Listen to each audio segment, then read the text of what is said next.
Now, how do we adjust a blade on a clipper?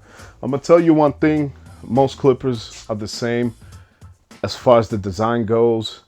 So if you can take one apart and do it, you'll be able to do it on them all. As you can see, all of them, they got two blades that are holding the blade. Two screws, my apologies, two screws that are holding the blade. So all you do is you take it off right quick. Ooh, I put this one on tight. Yep. You take it out right quick.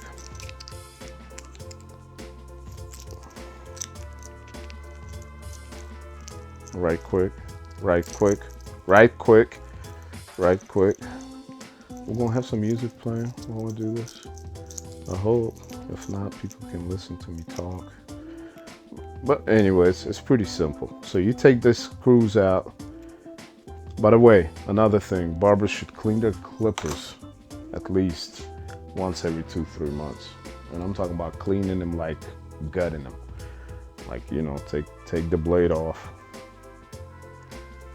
Take this off and make sure, you know, this one's not even that bad. Make sure everything's off. So once you take the clipper off, you can put this away. And on almost every clipper, you're looking for two screws. That's what you're looking for. And unfortunately, I knew this would happen, and it did happen. Man, I don't know where all my screwdrivers are. So as you can see, I'm holding the blade. I took it off. So what you're gonna do afterwards is these two little screws. They got a special, different type of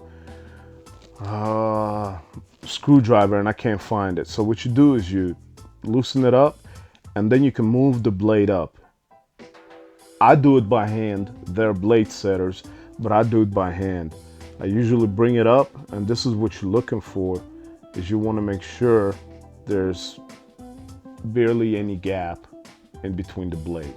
Mine has a little bit of gap because sometimes I am tired and I'm not as light in my hand, and I prefer not to cut my clients.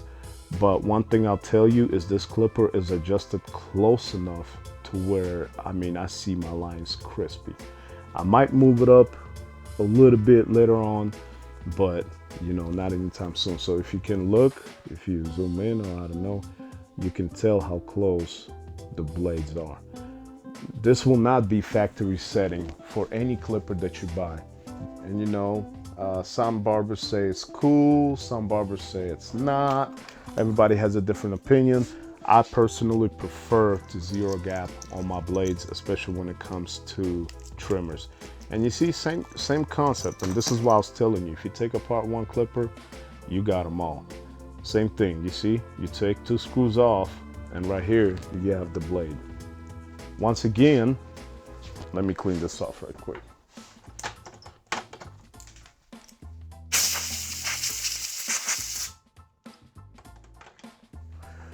Once again, if you look, there's two screws. They're in a bit of a different setting than the GTX blade, but the concept, guys, the concept is the same for almost any clipper you take apart.